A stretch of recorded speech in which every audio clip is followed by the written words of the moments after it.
حي على الفلاح.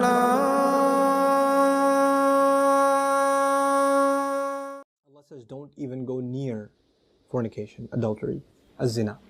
Don't even go near it. He doesn't say, la tazinu, don't do adultery, don't commit adultery. He says, don't go near it.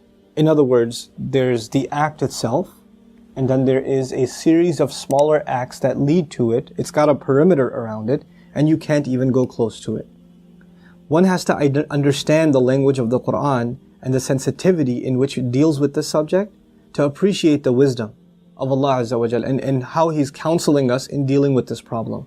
Allah Azza wa Jal is telling us there are certain things that in and of themselves are not haram. You're not going to be able to pinpoint it and say it is wrong.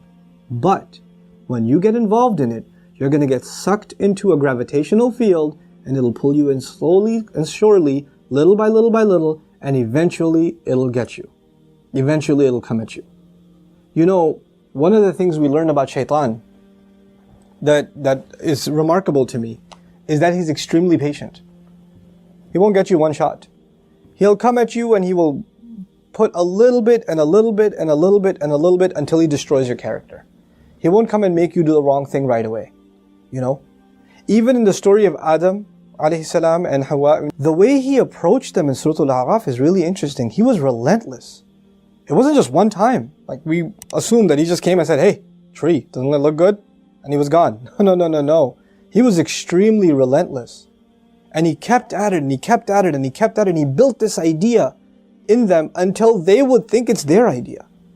You know? And when people start listening to Shaitan, this is the same surah Allah Azza wa Jalla says, Inna ibadi laysa laka alayhim sultan. My slaves, you're not going to have any authority over them. In other words, people who really submit to Allah, He will not have authority over them. But others, الشَّيْطَانُ يَعِدُكُمُ الْفَقْرَ وَيَأْمُرُكُمْ بِالْفَحْشَاءِ Surah Al-Baqarah. He will command you to do shamelessness. In other words, when you listen to him a little bit, you've granted him a little bit of power. When you listen to him a little more, you've granted him a little more power. And if you keep on listening to him, he gets to the point where he can command you. You will find yourself, I can't even help myself, Brother Norman. I can't even help myself. I don't even know. I don't know how to turn the computer off. I don't know what makes me do that every night. I don't know what makes me do this or that. I don't know what makes me go there. Go into that chat session, you know. Go and log into that, horrific website. Go watch that filth. Why do I end up doing that? Why can't I lower my eyes when I'm in an elevator? When I'm walking down the street? I can't even help myself. I don't know what to do. That's when you know Shaitan's got a pretty good hold on you. He's got a pretty solid hold on you. And you've been sucked into a really, a vicious cycle. It's just getting worse and worse and worse and worse and worse. And you're not addressing it, and it's making the problem worse. And it's destroying your spirituality altogether. Your relationship with Allah depends on a heart being clean. Every time you're exposed to filth, more dirt, more blackness, more covers are poured on top of your heart. And it keeps on pouring and it keeps on pouring and it keeps on pouring to the point where you're listening to the word of Allah and you can't get yourself to even shed a single tear. It won't come because your heart has been made so hard because of all the exposure to filth, all the sin that your eyes are taking in all the time. And you don't even care anymore. You know, a good heart, when it sees something inappropriate that doesn't coincide with the commandments of Allah, it is disturbed. It's not attracted, it's disturbed. It says, no, that's wrong. Immediately the conscience kicks in, the alarm goes off. But when you're at the point, when you're by yourself and you feel no guilt doing it, you just don't feel anything. You don't feel that it's wrong. The only thing before you stare at a sister, you look around like, is anybody else watching? And then you take a good look. That means the fear of Allah is completely gone. The only fear you have is that of the seen. There's no more fear of the unseen. What a horrible spiritual state to be in. Allah says, يَعْلَمُ خَائِنَةَ الْأَعْيُنِ وَمَا تُخْفِي الصُّدُورِ. He knows the stealing of the eyes, that little glance you caught. He knows that one. That little glance you took. What to speak of the stare. And He knows what the chests are hiding. You know why I brought up this particular ayah? Don't even go near zina. إِنَّهُ كَانَ فَاحِشَةً. It has always been considered a lewd, shameless, vulgar act. وَسَاءَ سَبِيلًا. And a horrible path. Allah describes it as a path. A horrible path. In other words, a path has steps. Right? A path is made up of steps. You have to identify which step you're in.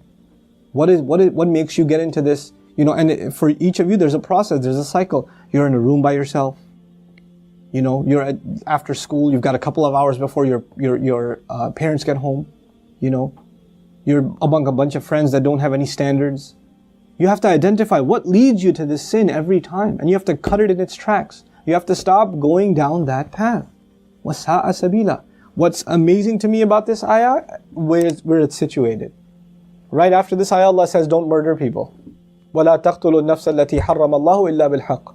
Don't kill any person that innocent person essentially. Allah mentioned this crime first and murder second. Can you think of that? Like, we think of murder as this huge crime, right? But Allah says, when you violate the dignity of a human being, that's fahsha. Looking at a human being in that way is violating your own and their dignity. And when we kill a person, we have violated their physical, their right to life. So there's the spiritual murder, fahsha. And there's the physical murder, qatl. There's two kinds of murder here. So Allah mentions the spiritual murder first. Our standards have gone so low. A movie comes out, you see a couple of trailers, you tell yourself, there's just one bad scene in it, it's okay. It's PG-13, it's not R. What used to be R 10 years ago is now PG-13.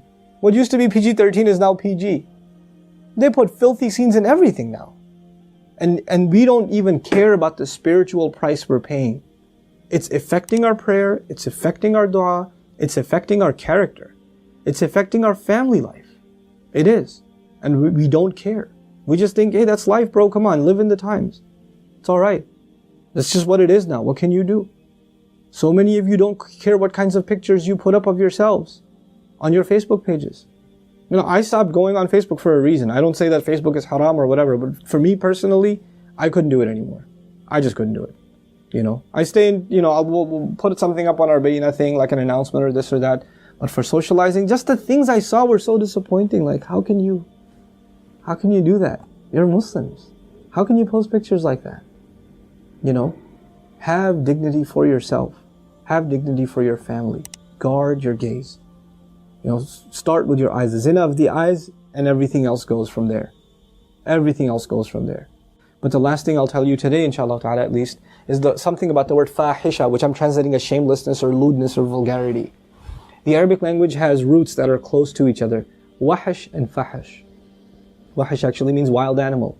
Fahash means someone who acts like a wild animal. Shamelessness is described as behavior close to animal behavior. Allah has dignified us as human beings. The punishment of Adam alayhi salam was his clothes were removed. Our mothers and our fathers' clothes were removed. That was a punishment from Allah.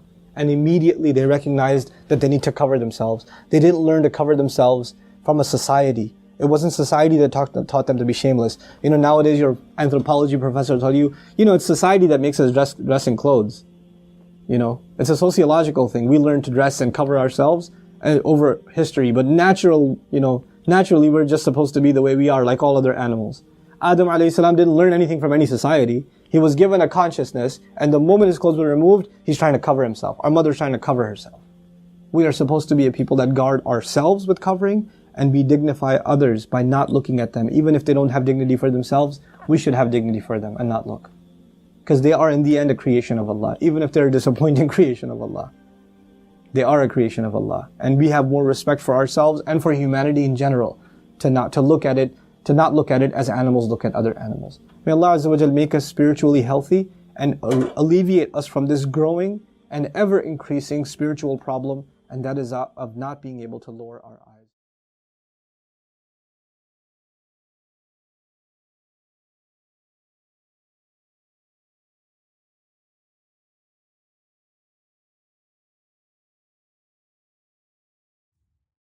Assalamu alaikum wa rahmatullah. If you enjoyed this video, please do share it with friends and family.